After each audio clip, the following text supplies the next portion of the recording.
He built a telecom empire, but when the foundation cracked, he chose deception over truth. In the annals of corporate malfeasance, few names echo with the same stark resonance as Bernie Ebbers. Once lauded as a visionary, the architect of WorldCom, he presided over one of the largest accounting frauds in history. How did a man who started with a small trucking company transform into the face of an $11 billion deception that shook Wall Street to its core? Bernie Ebbers didn't fit the mold of a typical CEO. A former high school basketball coach from Mississippi, he possessed a folksy charm and an innate salesmanship. In 1983, he co-founded Long Distance Discount Services, or LDDS, with an ambitious vision to consolidate the fragmented long-distance telephone market. Under Ebbers' aggressive leadership, LDDS, later renamed WorldCom, embarked on a dizzying acquisition spree. He bought dozens of smaller companies,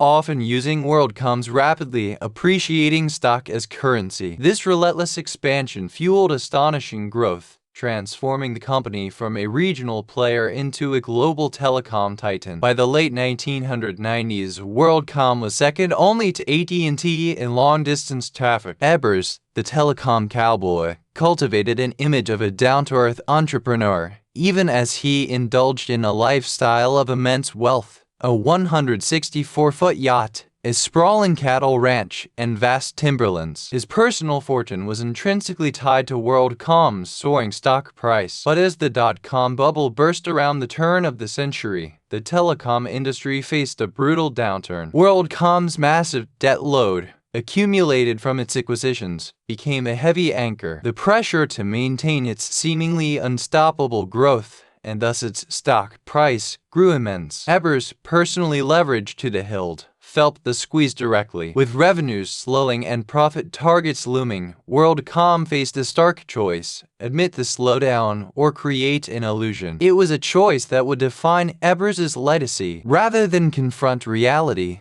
the company began to engage in audacious accounting manipulations, primarily by categorizing everyday operating expenses as long-term capital investments. This insidious practice, approved at the highest levels, artificially inflated WorldCom's assets and painted a false picture of profitability. By capitalizing over $3.8 billion in line costs, Ebbers and his team transformed losses into profits, meeting analyst expectations quarter after quarter. While he later claimed ignorance, the sheer scale of the fraud suggests a willful blindness at best, or direct involvement at worst. The house of cards began to wobble in 2002. An internal audit team, led by Cynthia Cooper, uncovered the discrepancies. Their findings were devastating. The SEC quickly launched an investigation, forcing WorldCom to admit it had improperly accounted for billions of dollars. The news sent shockwaves through the financial world. Bernie Ebbers was forced to resign. He maintained his innocence, claiming he was unaware of the accounting schemes, merely delegating financial matters to his subordinates. Yet, prosecutors argued that as CEO, Ebbers fostered a culture where meeting targets was paramount, regardless of the means, and that he directly pressured his finance department. The fallout was catastrophic. WorldCom declared bankruptcy in July 2002, then the largest in U.S. history. Thousands lost their jobs, and investors, including many pension funds, saw their savings vanish. The company's collapse wiped out over $180 billion in market value,